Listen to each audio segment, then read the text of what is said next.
अस्सलाम वालेकुम रहमतुल्लाहि तआला वबरकातुहू। मुहतरम नाज़रीन, उम्मीद है आप हज़रात खैरियत से होंगे, काफ़ी अच्छे होंगे। दोस्तों, इद्दत के अंदर निकाह करने से निकाह सही होता है या नहीं होता है? यानी कोई शख्स किसी औरत से इद्दत के अंदर निकाह करे, यानी शौहर अव्वल ने उसे तलाक दे रखा था, अभी उसकी इद्दत मुकम्मल भी नहीं हुई थी कि किसी मर्द ने उसके साथ निकाह कर लिया, तो अब ये निकाह सही होगा या नहीं सही होगा? और निकाह सही नहीं होगा तो क्या उस निकाह के बाद उससे हमशरी वगैरह करना ये जायज़ होगा या नहीं जायज़ होगा? इसलिए कि अभी जो है ये मसला कसरत से पाया जा रहा है कि जो कोई बंदा जो है अपनी बीवी को तलाक दे देता है। जब हमारे उलमा से वो राब्ता करता है तो बताते हैं कि बगैर हलाला की अब कोई सूरत नहीं है। तो वो हलाला करके और फिर अपने पास उस औरत को जल्दी-जल्दी लाने के चक्कर में वो इद्दत वगैरह का ख़्याल भी नहीं करते हैं, पहली चीज़। और दूसरी चीज़ तो ये कि उन्हें पता ही नहीं कि इद्दत क्या है। बहुत सारे लोग तो 3 महीना 13 दिन कहते हैं, बहुत सारे लोग जो है 3 महीना कहते हैं। तो पहली गलती तो वो यही कर बैठ रहे हैं कि 3 महीना 13 दिन, बहुत सारे लोग 3 महीना कह रहे हैं, जो इन दोनों में से कोई है नहीं। जो है तो वो है 3 हैज़ है, 3 एमसी है। तो अगर कोई शख्स जो है हलाला ही के लिए मान लेते हैं कि जो है अपनी बीवी को किसी और से हलाला के लिए वो जो है वो निकाह करवा देता है और जो है इद्दत अभी मुकम्मल नहीं हुई, बल्कि 2 ही हैज़ गुज़रे थे, 2 ही एमसी गुज़रे थे। तो अब मेरे भाई ये निकाह होगा या नहीं होगा? ये निकाह होगा या नहीं होगा? और जब निकाह नहीं होगा तो जो वती करेगा तो वो वती पाई जाएगी या नहीं? फिर वो तलाक देगा तो क्या वो तलाक सही होगा या नहीं होगा? इंशाअल्लाह अभी मैं बताऊँगा एक-एक करके कि उसकी क्या सूरत होनी चाहिए और जो है निकाह अगर कोई करेगा तो उसका निकाह सही होगा या नहीं होगा। लेकिन इससे पहले आप ज़रा-सा गुज़ारिश है कि आप हमारे चैनल पहली मर्तबा तशरीफ़ लाएँ तो हमारे चैनल को सब्सक्राइब कर लें ताकि वीडियो की नोटिफ़िकेशन सबसे पहले आप तक पहुँच सके। और इस वीडियो को ज़्यादा से ज़्यादा दोस्तों तक शेयर करें ताकि ज़्यादा से ज़्यादा लोग इसका फ़ायदा हासिल करें और जो लोग इस तरह के मसाइल में पड़ चुके हैं ना मेरे भाई, वो लोग जानकारी हासिल करें कि हमें कैसे इस रास्ते से निकलना है। तो दोस्तों मसला ये था कि इद्दत के अंदर जो है निकाह करना कैसा है? तो मेरे भाई याद रखें कि इद्दत के अंदर निकाह करना ये नाजायज़ व हराम है। अगर कोई शख्स निकाह करता है तो उसका निकाह सिरे से कायम होगा ही नहीं।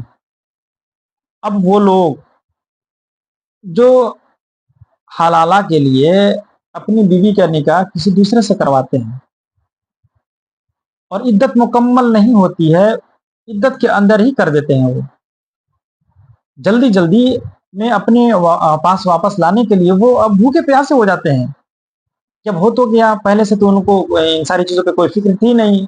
अब जब मसाइल ऐसे पेश आ गए तो वो जल्दी-जल्दी में चाहते हैं कि घर वाले ना जाने तो गाँव वाले ना जाने वगैरह-वगैरह। तो वो सोचते ये हैं कि जल्दी से किसी से निकाह करा दो, उसके बाद जो है हलाला पाया जाएगा तो अपने पास ले आएँगे। तो मेरे भाई याद रखिए कि जब तक इद्दत सही से मुकम्मल ना हो जाए, अगर इद्दत के अंदर कोई शख्स उस औरत से अगर निकाह करता है तो याद रखिए निकाह सिरे से कायम होगा ही नहीं।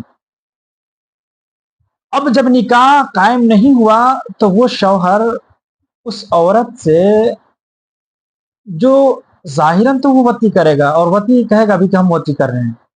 लेकिन याद रखें कि हकीकी मानों में वो वती नहीं बल्कि अब वो ज़िना हो जाएगा।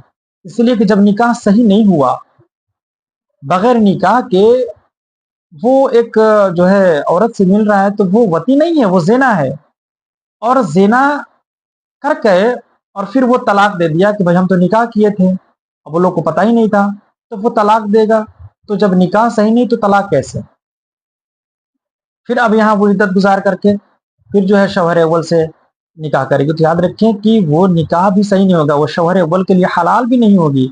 इसलिए कि ज़िना के ज़रिए शौहर अव्वल के लिए कोई औरत हलाल नहीं होती है। ज़रूरी है कि वती पाया जाए और वती सही होने के लिए निकाह का सही होना ज़रूरी है। तब जाकर के वो शौहर अव्वल के लिए हलाल होगी। वरना जो अभी बहुत सारे लोग इस तरह से करते हैं, शरीयत से वो नावाकिफ़ होते हैं, इन सारी चीज़ों पे वो गौर फ़िक्र नहीं करते हैं, तो याद रखें कि वो जहाँ खड़ा थे वो वहीं खड़ा रह जाते हैं।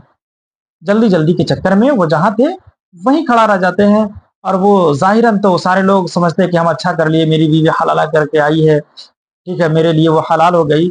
लेकिन हकीकी मानों में समझे मेरे भाई कि ना तो उसका हलाला सही हुआ, ना तो वो बीवी आपके लिए हलाल हुई। जी हाँ, इसलिए कि शौहर सानी से उसका निकाह नहीं पाया गया।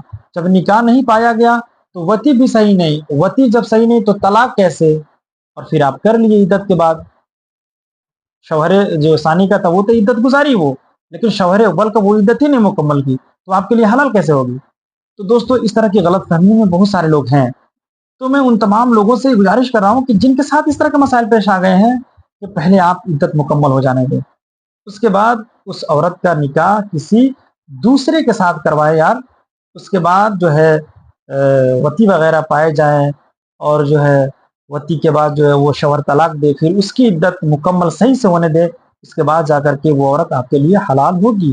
वरना अगर आप इद्दत ही में निकाह करवा देते हैं, वती भी करवा देते हैं, तलाक भी दिलवा देते हैं, तो याद रखें कि आप जल्दी जल्दी के चक्कर में मसला को आसान नहीं कर रहे हैं, बल्कि मसला को आप और जो फंसा रहे हैं, और आप उलझन में आप पड़ रहे हैं।